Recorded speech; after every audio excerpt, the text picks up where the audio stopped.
I can't believe it. Phase 5 of the MCU is finally over. Well, yes, I am aware there was Ironheart, but while it was okay at best, we can probably just respectfully ignore it, because this is where things really start to get good from here on out with Phase 6. And I'm just more so glad that after a turbulent phase of garbage TV shows and that one movie, and you already know how very broken at this shelf the Marvels made me, I'm just finally glad that we're back to where the MCU used to properly be. It used to be about the films, and then there'll be some TV shows sprinkled here and there, but I'm just glad we're finally getting back to some good stuff here. And I already can say that it is going to be fantastic. That is right. I'm seeing the Fantastic Four First Steps. And a good thing too, unlike last year where I suddenly had that ticket texted to me, this time,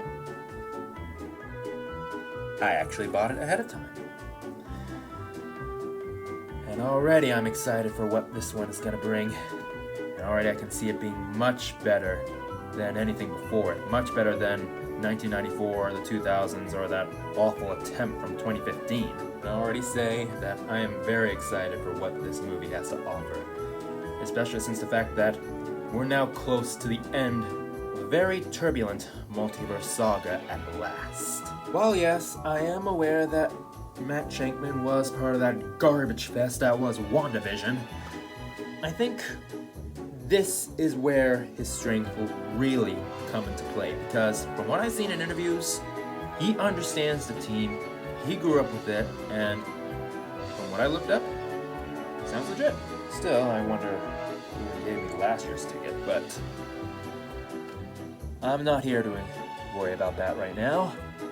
What I'm here to worry about is taking my first steps with something that is absolutely fantastic. And already, I'm excited for that.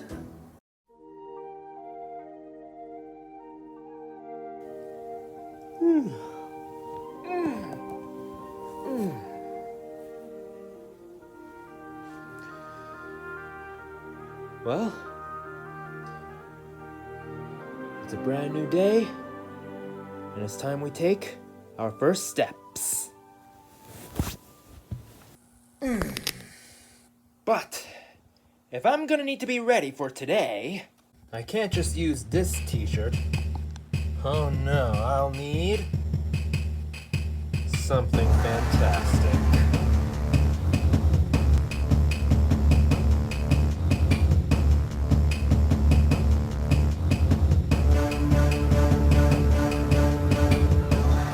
Okay, so I'm here now, and I'm ready to take my first steps with something that is fantastic. And this is actually the first time we're seeing the Fantastic Four properly in the MCU. Yes, there was John Krasinski in Multiverse of Madness, and we had Chris Evans from the 2005-2007 films reprise his role in last year's movie. So now we're gonna see our proper batch. And I'm already excited for that. Oh, hey Herbie. Roger, roger. Okay, now that I'm here, now that I'm seated, it is time to take our first steps with 4 people who are fantastic.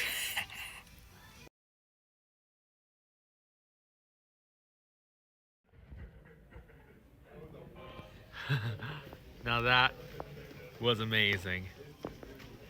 This will be a hill I'll die upon for now. Well, at least until Avatar Fire and Ash is released, but this was definitely the movie of the year. I kid you not. Now this is how you make a good Fantastic Four film. Forget everything you saw about the other films. Forget anything you know about them. This is the team right here. And it was probably the best thing out of this year so far. Well, at least until Avatar Fire and Ash is released, but this is like the best that I've seen. The MCU is back. I tell you, it is back. Forget what you heard about it. Forget the naysayers saying the MCU has lived its life. This is them back to where they are now. Because this film, in fact, you can even tell that even Herbie's lullaby that was played in the soundtrack, and I won't spoil where in the movie, but it even made Jeannie sleep with her eyes open. I kid you not. And I have to say that Matt Shankman really redeemed himself with this one. Because where he was on WandaVision, and you already know what that is, and you already know how I feel about that. I think with this film, this is where he really knocked it out of the park. This is his true masterpiece right here. And it was probably the best way to start Phase 6. Best way to start the final part of the Multiverse Saga. And it was probably amazing. No, better than amazing. It was absolutely fantastic. Exactly right. It was absolutely fantastic. And we finally have a great Fantastic Four movie on our hands. 1994 was good. The extended cut of 2005 was great. And then the less said about the next two, the better. But this is the one to beat at the moment. The best thing that this movie offered was definitely Galactus. Now, I won't spoil any part of what Galactus does in there, but I can tell you, Ralph Ineson definitely knocked out of the park with his voice work on Galactus. This is how he should have been. Not that little cloud thing that we saw back in 2007. No. This is how Galactus is supposed to be. An imposing threat. Not some fart cloud or whatever the hell he was. No. That's how Galactus truly is. And they really, really got him right. And if this is my last movie that I am seeing while I'm still here in my current location, then this is a great one to end things on. And if you haven't seen it, definitely go watch it. Watch this one. This is where the good stuff really, really comes into play here. Especially with the countdown to Doomsday and Secret Wars being on the horizon. And already I'm excited for that.